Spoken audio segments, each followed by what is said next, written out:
What's up, everybody? This is Alex Christoforou with the Duran, and I have with me Alexander Mercouris, editor-in-chief of the Duran. And today we're going to be talking about the Clinton Foundation releasing 600 documents with Bill Clinton and Boris Yeltsin.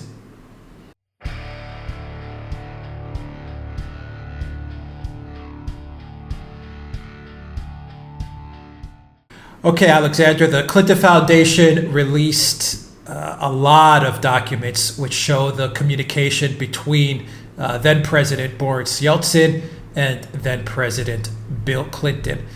It's a lot of material.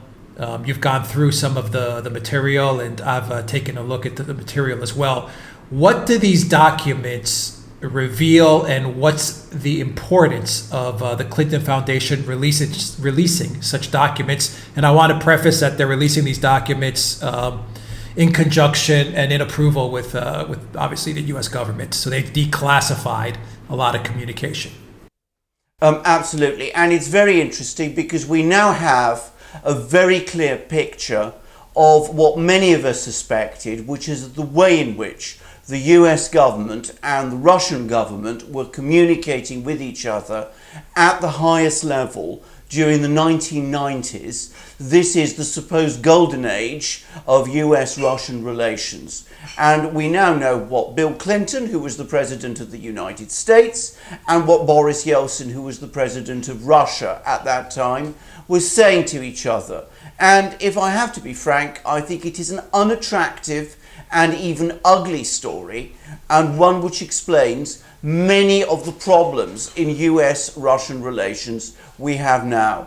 Because what it shows very clearly is that Boris Yeltsin, as president of Russia, was consistently putting his own interests, that is to say, his own position as president of Russia, above the interests of the Russian state, by always agreeing to whatever Bill Clinton asked of him in return for financial and political support so that he could remain president of Russia. And the result was that the US and Bill Clinton extracted concession after concession from Yeltsin, giving absolutely nothing back. I would categorize the documentation and what I read as the relationship between Russia and the U.S., the way the U.S. would have wanted it and the way the U.S. wants it now. Would you say this is a correct categorization? Because we saw a strong America, a strong Bill Clinton, and we saw a very weak Russia.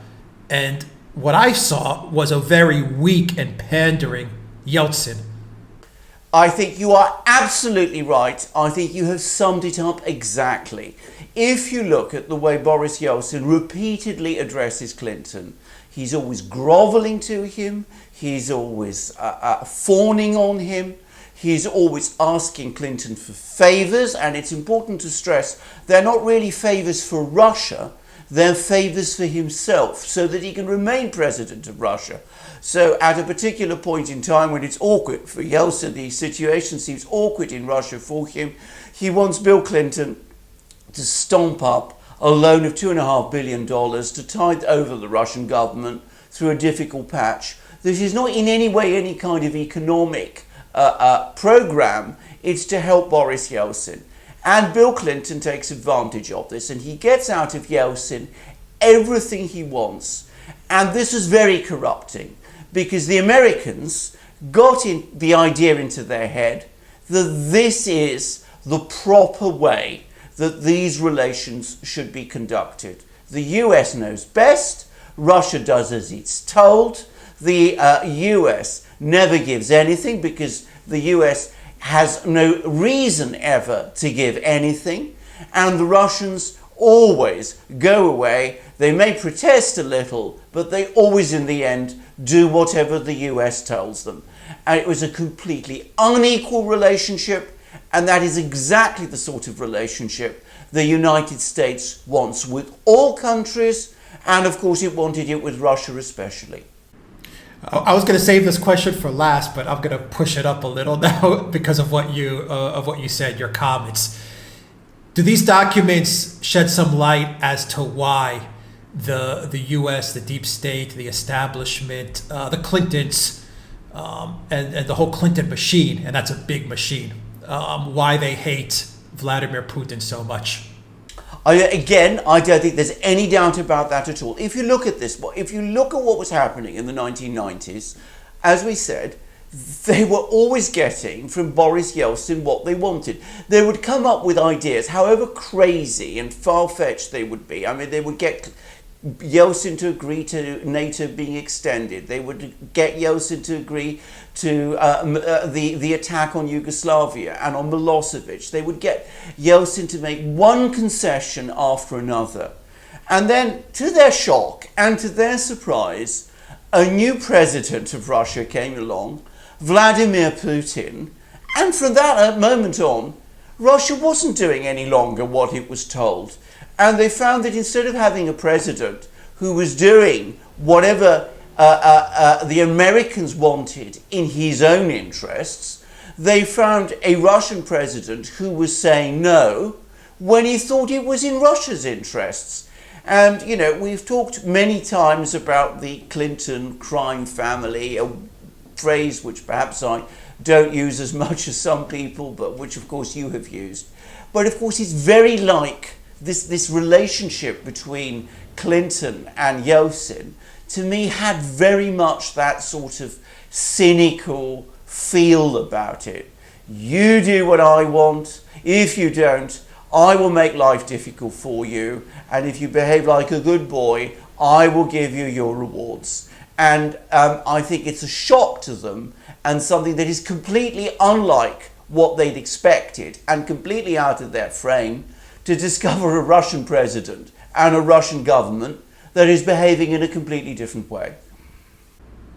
Now, you mentioned NATO, and going through the documents, there is a lot of discussion about NATO. There's also a lot of discussion about U.S. Military activity close to Crimea. And there's a lot of discussion about admitting Ukraine and other former CIS and Soviet countries into NATO. And once again, you see Yeltsin begging Clinton to not move forward with such plans. And you see a Clinton, very condescending towards Yeltsin, kind of brushing him off. Take us into that conversation and tie it in, Alexander, tie it in with what I consider perhaps the greatest tragedy in the last half century to me, which was NATO's attack on Serbia and the dismantling of Yugoslavia. Well, it's very interesting that you bring this up, because, of course, this is exactly what the whole thing turned on. Now, of course, Yeltsin repeatedly warned the US and Clinton that if they start expanding NATO eastward, then it was going to result in major problems in Russia. But, of course, Yeltsin's concern, it turns out, and this is very clear if you read these things carefully, is not Russian national interest. It's that people in Russia would be angry and would start blaming Yeltsin for this, and that would undermine Yeltsin's political position in Russia. And of course, what happened was, Clinton said to him, "Don't worry, I will make sure you're all right, but you're going to do exactly what I say." And he paid no attention to any of the many warnings that Yeltsin gave him that this was not going to play well in Russia. In fact, one gets almost a sense that Clinton didn't really believe it, that he thought that Yeltsin was just saying these things in order to extract money from him and to get sort of protection from him. And now, of course, what the Americans have discovered, to their shock, is that all those warnings that they were being given in the 90s were meant seriously. Yeltsin really was reporting the truth when he said that people in Russia were becoming very angry about this. And eventually, of course, as we saw, there was a collapse in East-West relations, in US-Russian relations, precisely over the subject of NATO expansion into Eastern Europe and into the former Soviet Union. But the other thing, and you're absolutely right to identify this, because it's now become absolutely clear that the turning point was Yugoslavia. Yugoslavia, the war against Yugoslavia, was the moment when the Russians said enough. And again, Yeltsin was telling Clinton this. He was saying, look, Bill, what you're doing by attacking Yugoslavia, you're undermining my position, you're destroying the relationship between the US and Russia, which you've been trying to, or say you've been trying to build. If you persist with this, there will be a host of problems. Clinton paid absolutely no attention. The military in Russia eventually rebelled, and this is one of the most interesting things that comes out of these discussions, because we now know for a fact that the Russian military move into Kosovo, to Pristina airport in Kosovo in 1999, which caused a huge shock at the time, that was indeed taken by the military without consulting Yeltsin himself. And Yeltsin was completely taken by surprise about it, and it was arguably the moment when he finally lost control of the government. Anyway, those events all arose because eventually the US, by attacking Yugoslavia, by attacking Serbia, by dismembering Serbia, by pulling Kosovo out of Serbia, finally crossed Russia's most important, most fundamental red line. Yeah, I mean, it's. I remember that time, Alexander, in Greece, and Greece was one of the only countries in Europe that was vehemently opposed to what was going on, because it was, for the first time, we saw a European, American, a Judeo-Christian Western country attacking a Judeo-Christian based, society, a Christian society. We saw Europe attacking Europe for 76, 78 days straight. It was shocking. It was absolutely shocking. It was absolutely shocking. And I remember protests outside of the U.S. Embassy in Athens. I mean, people were shocked. They were shaken to the core by seeing how far the NATO military could actually go, that it could attack countries inside of Europe. It was devastating. And so you move from one eye-opening revelation that these documents show us as to the brutality of NATO, and I want you to touch upon a different thing that these documents show us, and that is of election meddling, the kind that the U.S. does. And we all know the famous Time magazine cover where it has Yeltsin, with the American flag, and openly saying that the U.S. is helping to re-elect him. But take us into what it reveals about American election meddling in '96 in support of Yeltsin. Well, what it shows very clearly is that election meddling was being carried out at the very highest level of the US government, and, to coin a phrase, there was collusion between Boris Yeltsin and the Americans to do it. I mean, it was open and openly done through telephone calls. Yeltsin was telephoning Clinton and saying, look, I have this very difficult election ahead of me. Can you help me with this? Can you help me with that? Can you help me with other things? And Clinton was providing that help. So it was gross interference in Russia's political and internal affairs at the very time, of course, when Russia was supposed to be evolving towards a democracy. And not only that, I mean, it shows what these conversations show is that the US was micromanaging Russia's politics, and it was micromanaging Russia's economy at that time. It was deciding all the major economic decisions. Yeltsin was discussing with Clinton who he was going to appoint to the US government. I mean, top senior officials, he was calling up Clinton and saying, I'm going to appoint so-and-so prime minister, and you don't need to worry about him because he's reliable. I mean, things of that kind. I mean, astonishing things. And, it shows, to my mind, more than just interference. It shows a situation, almost a semi-colonial situation, a situation where Russia had become a virtual protectorate, because you cannot speak in this situation of Russia being in any conceivable way a sovereign country. And if today the Russians are so determined to assert their sovereignty against the United States and against the Western powers, and to follow their own course, and to make it absolutely clear that in economic policy and in social policy and in politics and in the way they run elections and in the way their courts are operating and the way ministers are picked for their government, those decisions are made by themselves. When you see these transcripts, you can understand why.